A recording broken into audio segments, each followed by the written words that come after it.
For those of you listening to the podcast or on ACC Nation Radio, we also invite you to watch this episode on YouTube.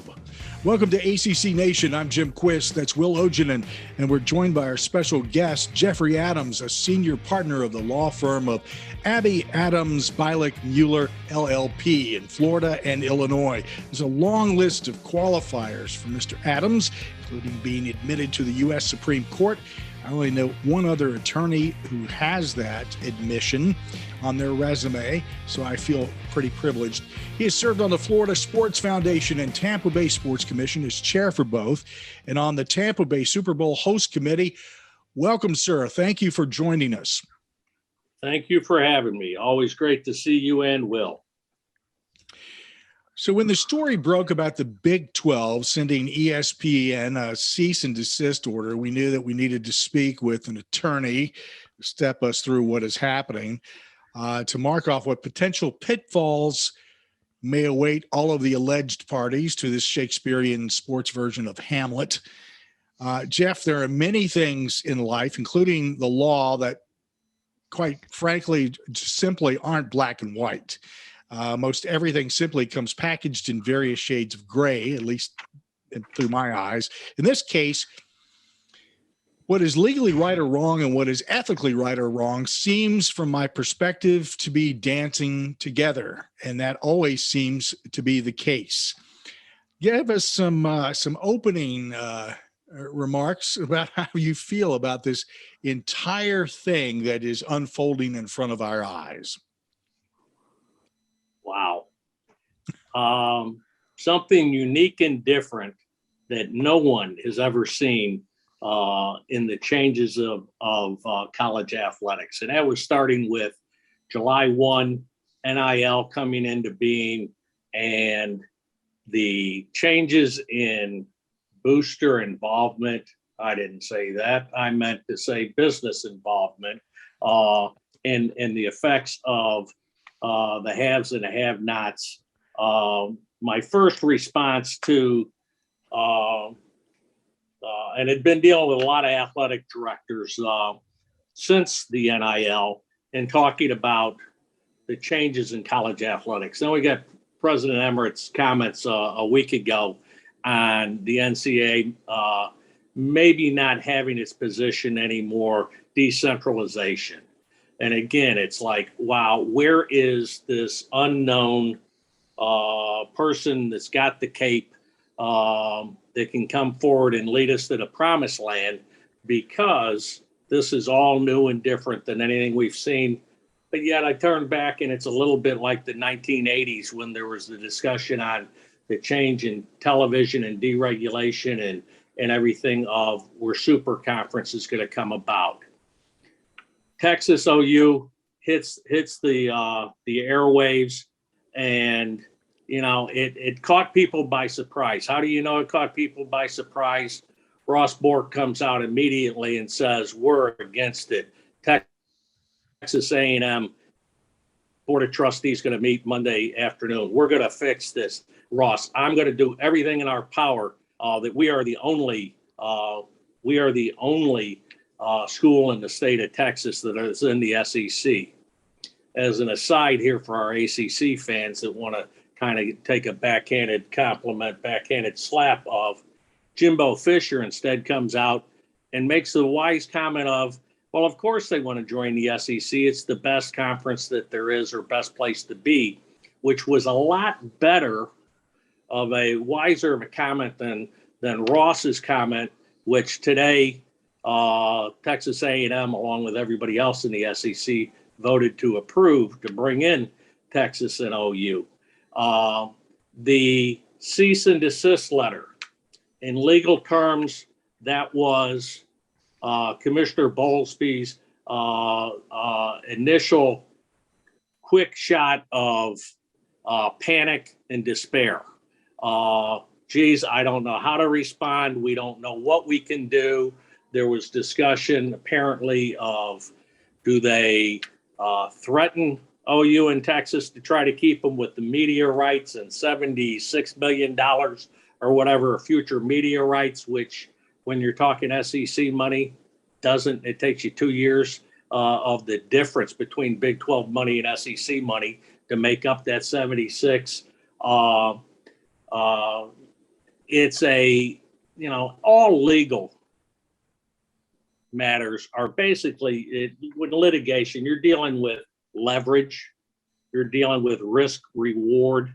It's not black and white. And on tortious interference with a business relationship, different state by state, different exceptions, different elements contained in it.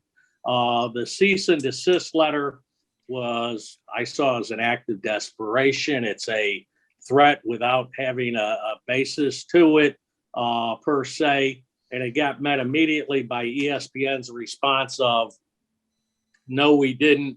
And today, Magnus sent out a letter of, we'll respond in kind, which is, no, we didn't.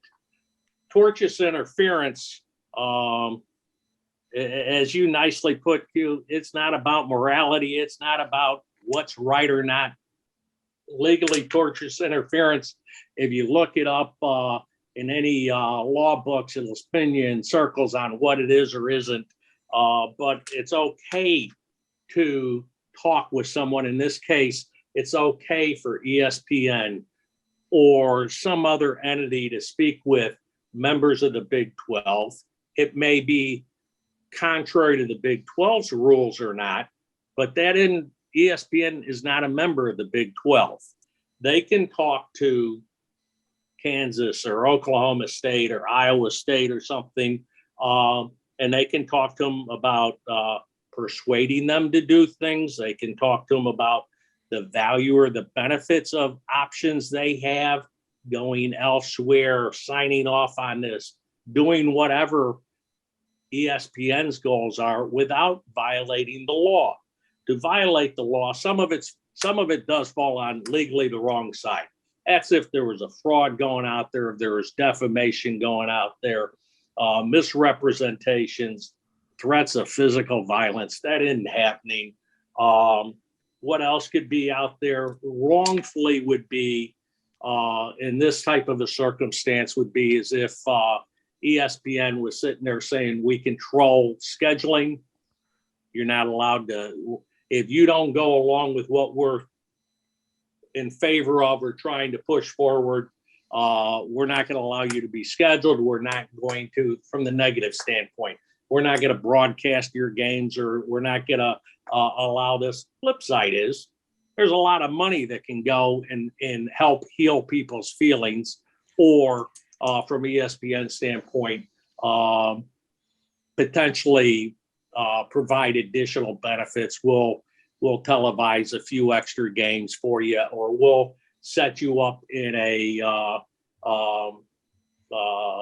regular scheduled games that'll be broadcast to help. A lot legally there. That's all huff and puff.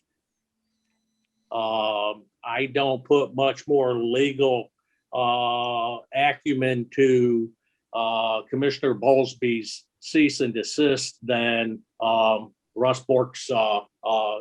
We're upset. We want to take our ball and go home. That didn't last long either. There's ESPN. Burke's much too smart to be doing anything illegal. The question is, can it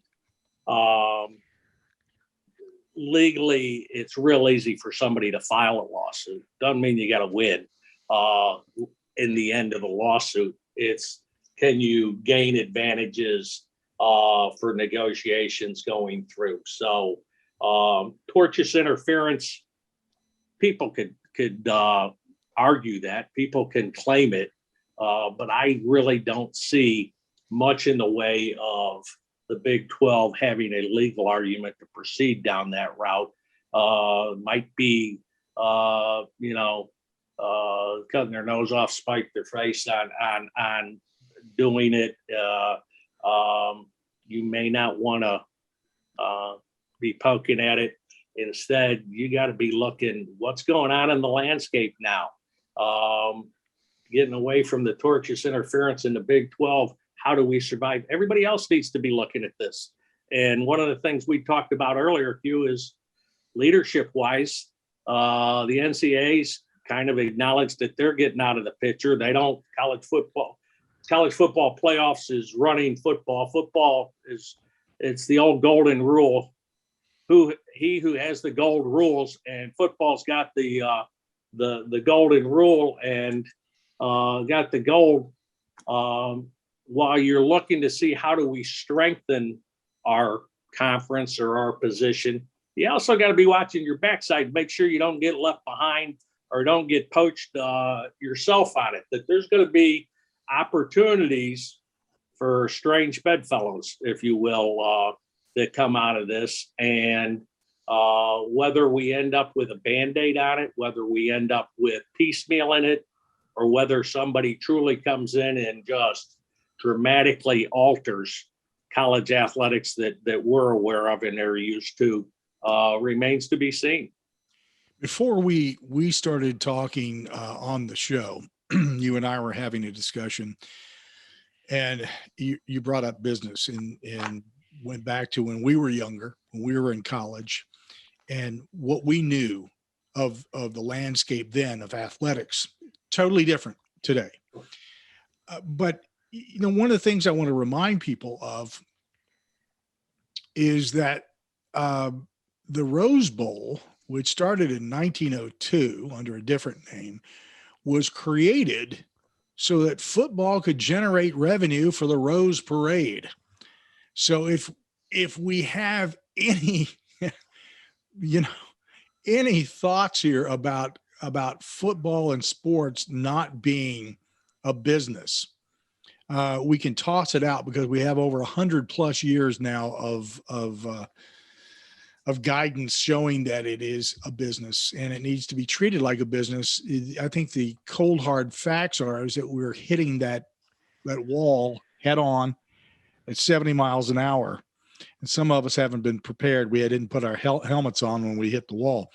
One of the other things we talked about, Jeff, was this, and I brought this up, and you explained in detail a little bit more for me. And American Bar Associations, what constitutes wrongful conduct and interference with contractual or economic relations?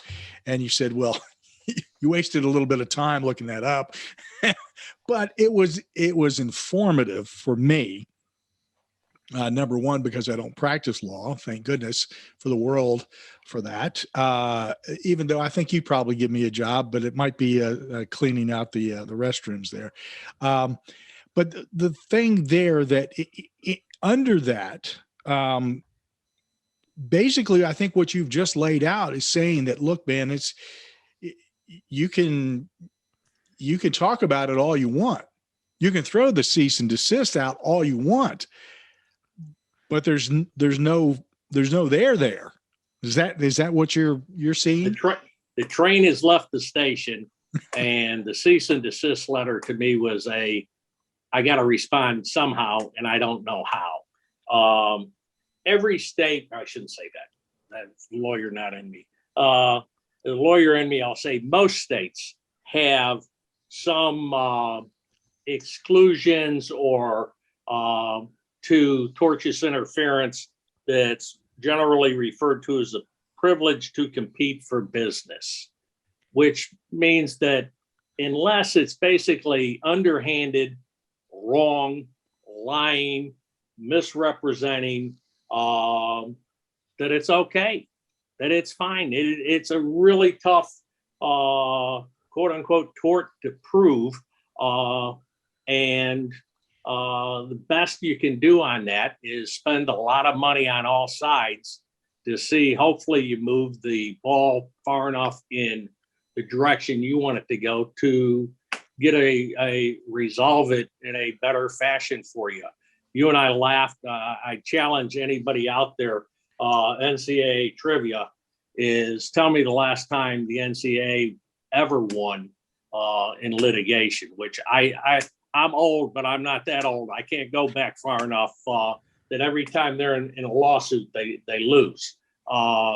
And this, we got change in what the heck is it? 3 we got three new conference commissioners that are still trying to figure out their landscape and bring their legacy forward. And this hits the fan, and it's unlike anything ever before. Legally, the Big 12 has got to figure out what they want to do otherwise, how they survive, what's best for them. And, you know, this isn't directed at them, but there's no honor among thieves. You know, they brought in, there's a couple members of that conference that the Big 12 went out and got from elsewhere that came into the Big 12. We conveniently forget that when we're on the other end now. But speaking more from your interest, my interest of the ACC, how's this affect the ACC? Dr. Phillips has got a whirlwind going on around him now that he's got to try to get a hold of and make sure that for the member institutions of the ACC, how best do we navigate this? And I don't have answers, but as a lawyer, I can ask questions. You know, you got from a positive standpoint, you got the number one trump card sitting out there, and that's called Notre Dame. And that contract with Notre Dame that they can't join another conference until the 2030s. They join a conference, it's got to be the ACC. That should be enforceable.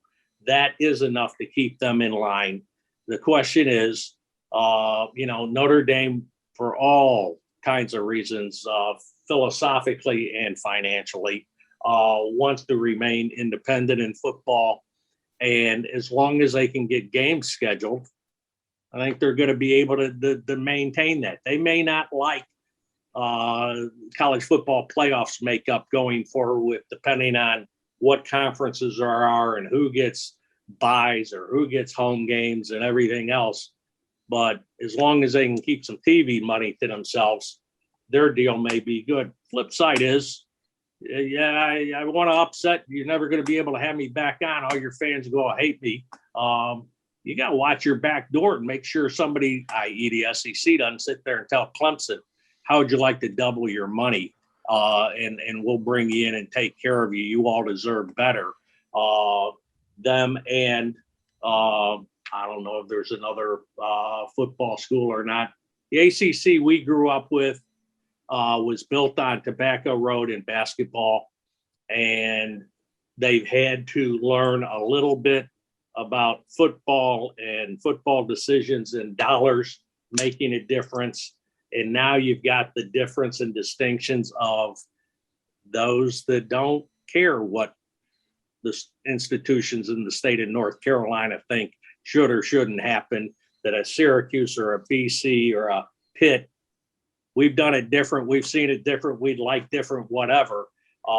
It's a different world out there. Does Dr. Phillips sit there and say, hey, Greg Sankey, how about us merging? We're going super conference anyway. Let's just all join forces here together and bring it in. If you sit back and you wait, what's the SEC do? The other big money out there is the Big Ten. What do they do? And while the ACC is in much better position than Pac-12 or the Big 12 or anybody else, the wannabes, the ACC still doesn't have the financial clout that the Big Ten presently does. Ask Maryland, unfortunately, that as much as I think that was a mistake, their finances, they get Big Ten money now, or the SEC. And it's a whole different world, as we were talking earlier on. Academics was a very high hurdle, with FSU coming into the conference, had to make all kinds of promises to change and upgrade things to get the ACC to agree to let, Bobby Bowden's team that was in the top 5 for whatever it was, 10 years in a row, and was bringing the almighty football dollar to the ACC, had to meet certain academic standards. And it still hurt, stung, I am sure there were a lot of chancellors and presidents that held their nose on letting this less than their ideal academic institution in. No longer the case. A quick story. Bill Self's a dear friend, has been for a long time. His glory days when he started off at Oral Roberts, my alma mater, where I played hoops. I kid him all the time on that was his best job ever. But at Kansas, last time we went through some conference realignment, Kansas was coming off a national championship. Big 12 was getting split up. OU and Texas at that point in time, two schools that can't stand each other. It's amazing how they're always package deal, but we're going to the Pac-12. Big 12 was going to split up. They were talking the Big East. They were talking, the Big East at TCU that never played a game there and others, but the Big East and by the time it was about to come down, the reigning NCAA basketball champions who Fog Allen, history, Dr. Naismith and everything else was about to be best. The music was stopping. There weren't cheers left. And their last chance was possibly in the Mountain West. That was a rude awakening that they quickly had to accept, understand the business that you were talking about that this is. And, history's nice. Your alumni, hopefully your donors and stuff like coming on campus and contributing money. But that isn't what drives life today in college athletics. Is a very large, very corporate business. And how this is all going to shake out with the NIL, and as Coach Saban liked to point out, $1 million sponsorships for a quarterback that hasn't, college quarterback that's never taken a snap, kind of tells you that things have changed. The haves and the have-nots, and OU Texas moving on the heels of that. It's a different world out there, and boy, there's a lot of people losing sleep trying to figure out what that crystal ball shows and where and how they need to maneuver to protect themselves, protect their institution. Commissioner Bowlesby, it's like, yeah, your girlfriend been cheating on you there, sir. And oh my goodness, we've had all these meetings, conference meetings, and Texas and OU were sitting in on them. And this has been going on for months. Yes, it has. This didn't come about in the last week or two. And unfortunately, to protect themselves, I'm sure that's what they thought they had to do. And it's ugly. There's a lot of things that may not be nice or right, or, I have them over every Sunday afternoon for lunch after church service and stuff. And instead they've been stealing from me or something. It's not nice. It's not a feel good, but it's a big boy, high stakes poker table or whatever. Mm-hmm. We got 3 new college commissioners that are going to have to learn fast on what they need to do to protect their conference and their institutions. So, Jeff, I've heard you mention the term tertius interference a few times. Can you kind of explain it a little bit of what that means? That means you don't have a good lawsuit under any other terms. And so you go into tortious interference can be either the wrong intrusion from a third party into a business relationship that can either be in the forms of a contract that's a written agreement that the outside party's coming in and attempting to wrongfully influence. And yeah, you can sit there and say, well, where's the line from being good business? Everybody has to do that to some extent to promote your business versus what's actionable, what's legally. And Hugh got a chance to look at the ABA. I'm proud of my boy. looking up the ABA on tortious interference, it can also be non-contractual, and it's real quick on what it's not. Somewhat there's defamation or libel, that you're saying things that are not accurate, not true, to hurt a competitor or hurt somebody else in their business dealing that damages them. Well, this is something that we can't prove as well as defamation or libel.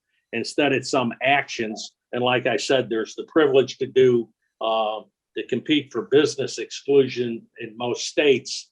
And when you look at some legal definitions, it'll talk about, I wrote some of them down and kind of chuckled on it, on physical harm or threatening them, fraud. Well, yeah, everybody kind of knows you're not supposed to do that and you can't do that. And if you get away from that, in this case, the Big 12 may not like what somebody else was saying, but whether it's ESPN or whether it's some a search firm or something else that's explaining somebody's Baylor's options and the value, if you look at doing this, there's nothing illegal or wrong to explain or talk to somebody and share your feelings, your viewpoints. You don't get sued for tortious interference when you have some great athlete or some great, of course, intellect, and you explain to them why they'd be much better going to UVA than to be a Hokie at Virginia Tech. That's your opinions, your value, your input on it. And Burke Smart, the ESPN wasn't threatening any institution in the Big 12 with anything illegal that would put any teeth, if you will, into a tortious interference claim. Okay, so basically what I'm gathering is this is, with the way things are going, obviously Oklahoma and Texas are going to join the SEC. The question right now is whether they wait till the end of the deal in 2025 or they try to join sooner. So basically what I'm gathering for you is Bob Bowlesby is just trying to do whatever he can to keep that money in the Big 12 as long as he can. Boy, you need to say that about a 30-minute discussion to where you bill by the hour as a lawyer, and you got it totally right there. Bob Bowlesby sitting there trying to protect their interest. OU and Texas, I'm going to be shocked that they're still in the Big 12. You want to talk about ugly and uncomfortable. It can happen, but for them to still be there in 2025, the end of this media rights, it's going to be a shock. The question is who, what, how, value-wise is paid to allow the separation to occur. And Commissioner Bowlesby's cease and desist is, we're not going to roll over on this. We're ready to fight. They don't like the fact that ESPN can, it's got to hurt. He's got two strong members that basically had been sitting there looking at him in the eye and lying to him. I hate to put it that way, but they haven't been real straightforward on it. And the Big 12's got, ESPN's got rights with them. They got their deal with them and Fox. That doesn't, when your TV partner sits there and does that to you, that doesn't feel good. You don't like it, especially when you're the one getting hurt. The question is, how do we come out of this the best? OU and Texas have a great desire to get into the SEC ASAP. We've gone public. We've announced it. Everything's out in the open. Let's move along. We don't want to be around with a Big 12. The Big 12 doesn't really want us. They'd like to keep their money and keep the deal, enforce the deal that was signed, which means your media rights are there. That's the reason why the ACC did it. Was everybody pledged their media rights, was hopefully that was going to cost you so much you couldn't afford to leave during that time period.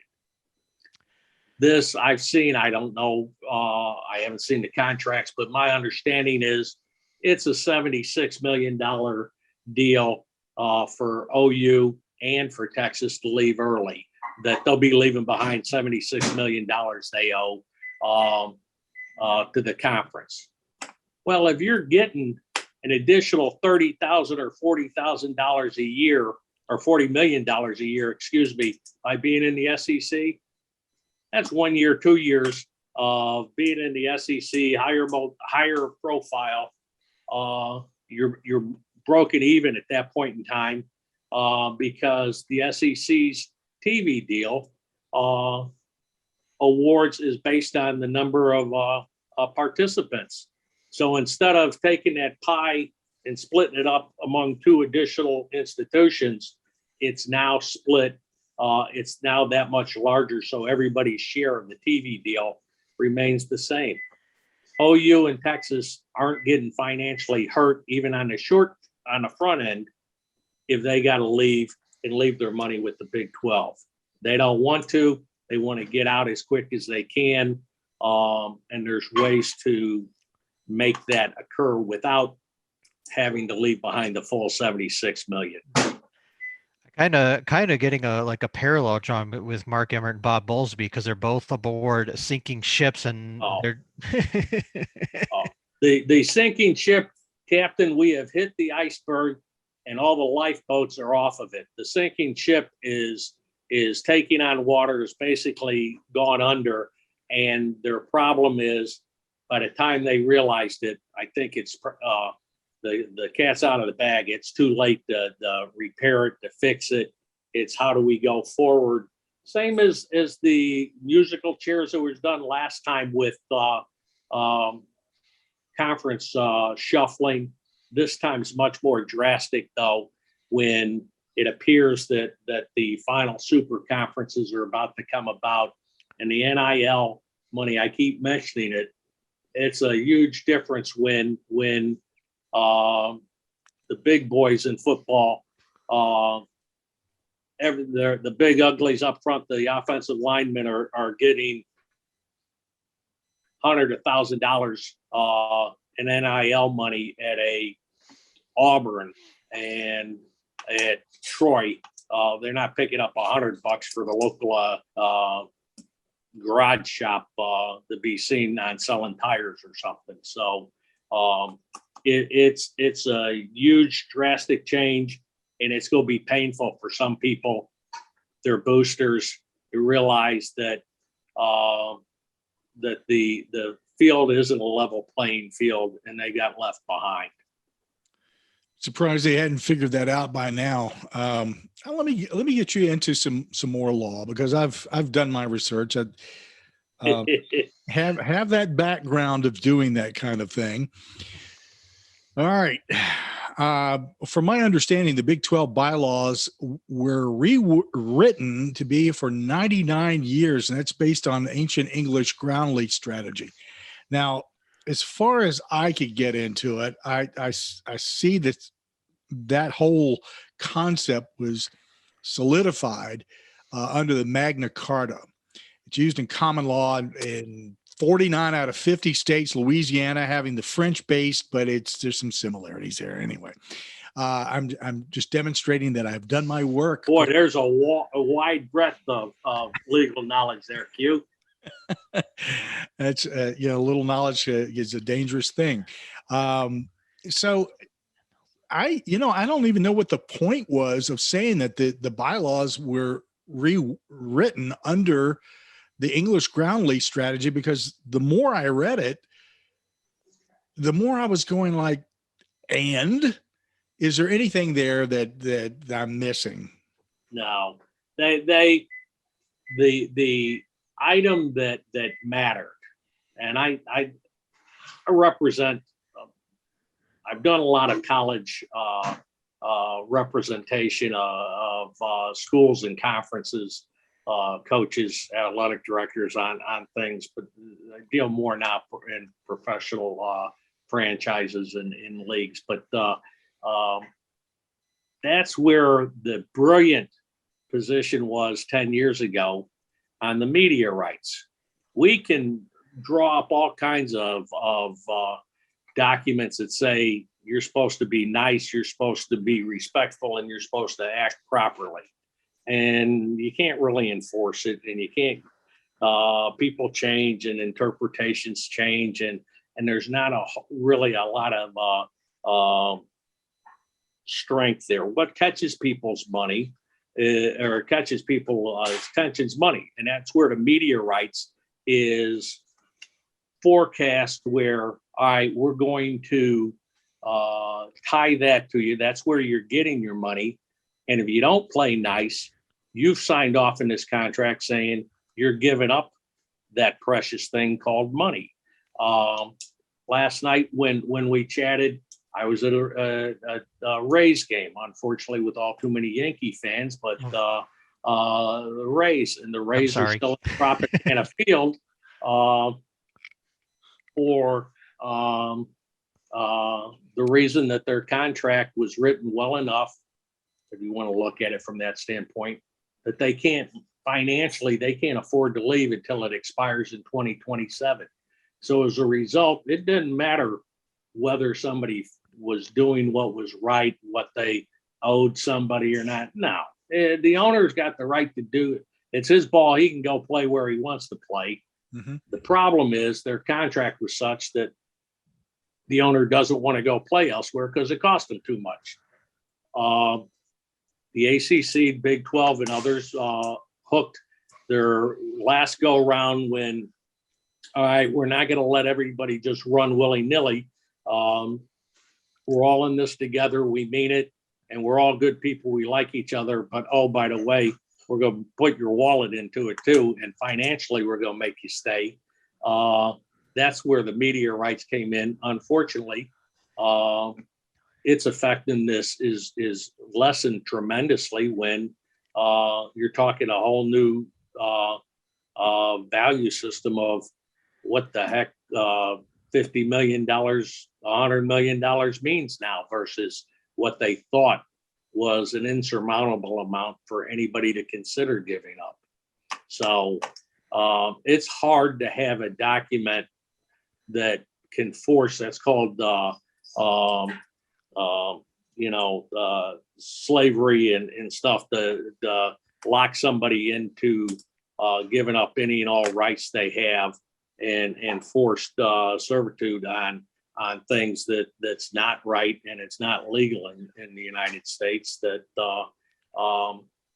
people have the ability to break agreements, and all the law, civil law does in under our system. You can't lock somebody up then because they didn't play nice with you or play by your rules.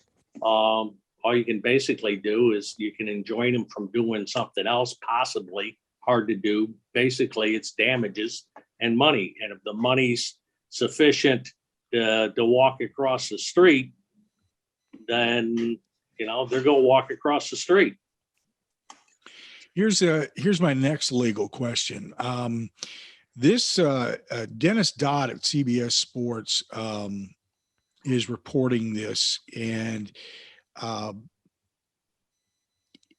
I'm not sure where this was attributed to, if this was attributed to Bowlesby or what, but ESPN conspired with the American Athletic Conference to take 3 to 5 teams over there. Now, is there something there that we can talk about? Yeah, there's the word conspired, which is a very slanted Big 12 version of what occurred or not. Same as when, West Virginia came into the Big 12, or others have jumped around elsewhere. If you're the one that's getting them, you think that it was a great business deal and you provided them an opportunity. If you're running elsewhere, you conspired to do it. There's nothing from a tortious interference standpoint. There's nothing illegal per se that they're about to give the American Athletic Conference more money. Well, if the product's more valuable because it includes basketball and it's got a Kansas part of it and Baylor, or football's improved with Oklahoma State in it, then it's worth more value, worth more money. And ESPN wants to pay more money on something as a business, whether that we agree with it or not, whether it's right value or not. That's how they make money or lose money. Dennis is either quoting someone or he himself is lending his spin. Yeah, that's a better word. I was going to say bias. Spin is a better word. Q on that of referring to it as conspiring with them, like it's in some back room behind locked doors. And no, there's no there. As I think you put it. Every conference works to try to get the best deal they can on it, be its membership, be its the finances, be it the promotions, whatever on it. That legally, that's called doing business. So Mike Florio at Pro Football Talk, which is part of NBC Sports, in an article that he wrote, college football isn't about college or football. It's something that you said earlier. It's about money, and it's about making as much of it as possible. And it looks like, as you've laid it out for us, Jeff, that the financial interests of the parties that are involved, the primary parties, ESPN, SEC, and maybe even the AAC, not so much the Big 12 in this case, but as you've indicated, in a great lesson in law, because this is something I think that everybody needs to have a dose of, to have a reality of how the world really operates. And since we're talking about this as a business, this is how it really operates. As you've indicated, if there's money involved and somebody has the money to go about doing this, then those agreements will go by the wayside ultimately. We're just now seeing that in college athletic. That goes on in business and in the real world all the time. I've had some former athletic directors, former commissioners, different levels, Division II, Division III, and some Division I, and those from academia have brought up the issue of what is college athletics going to be post NIL. NIL was going to change the haves and the have-nots, and the question they got put out there, and I'm like, no, that's not possible. And then I got thinking about it, and I go, what's to stop it is why are schools spending money that they are in college athletics? And you and I, all of it, Will's not as old as us, but he's still got the right mindset of college athletics is not only great entertainment, but it's a tremendous opportunity for young men and women to learn, grow, opportunities to participate. But the great money race, the facility race, all this additional money in college athletics, and it's like, well, it's gone into facilities. We need them. We have to have them for recruiting. And I saw somebody pointed out, after all this additional money and all this Big Ten money, Northwestern still recruits Northwestern athletes. And that is the way that they can get somebody there is they got to work the academic angle. Not only they got to be academically sufficient to get in, but that's got to be one of the selling points, because if it's not, they can't compete with football of an Ohio State or a Wisconsin or an old days Michigan or whatever, Notre Dame. So you have these new cathedrals, you have all these new academic buildings, new nutritionists, all these trainers, staffs that have 50 people on them per football team. And it's off of the money. And you got coaches making $8, $9, $10 million a year. Geez, these kids deserve some money. All right, that may be true. We give them some money. Now the haves are going to have a whole lot more. The have-nots. Why are you, is not the opportunity of a glorified, and no, your boosters aren't going to like it, glorified club sport or whatever. Why are we paying scholarships for kids and paying millions of dollars on especially non-revenue sports? What's the justification in a business on why we keep doing that? For the haves, that it's a AAA version of the NFL on football, okay. They're making money. It's a heck of a business and it's a good deal. For not division, especially Division II, why the heck are they spending all this money on things that they can't afford, especially post-COVID? Why they doing that? Athletic departments have been cutting non-revenue sports. You know, I always laugh at the schools that cut men's swimming. Well, they keep women's swimming and diving because they need the Title IX numbers of the past the ratio. The cost is already spent on the coaching for the women's all and the pool, the cost of the facility and upkeep.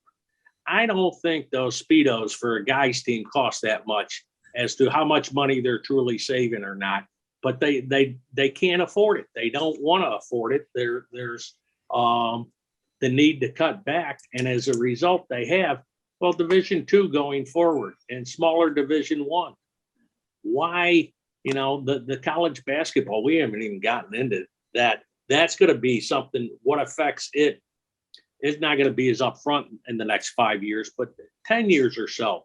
Are the mid-majors able to keep up? Because that NIL money's going to be going to the big boys again.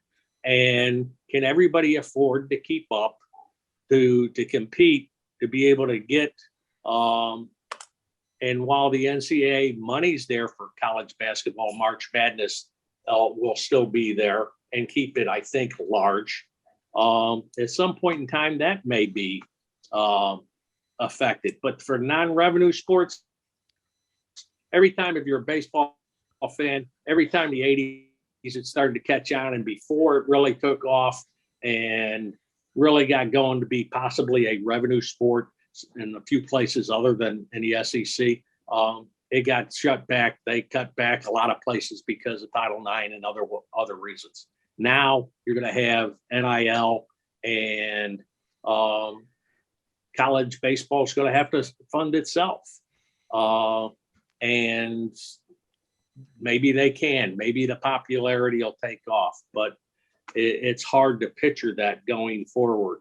And women's sports, the same thing, that all the discussion on they need to market it better and maximize the value for women's sports, media rights and everything.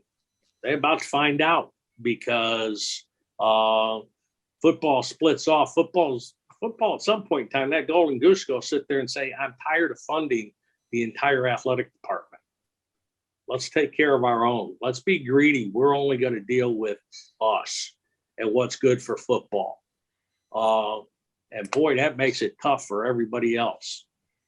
So there's already some discussion and thoughts out there on how the landscape's going to change going forward. I saw a quick note mentioning, I think it was the American Athletic, that the real star in the last 5 years, 10 years of the non-power fives, if you will, is the Sun Belt football.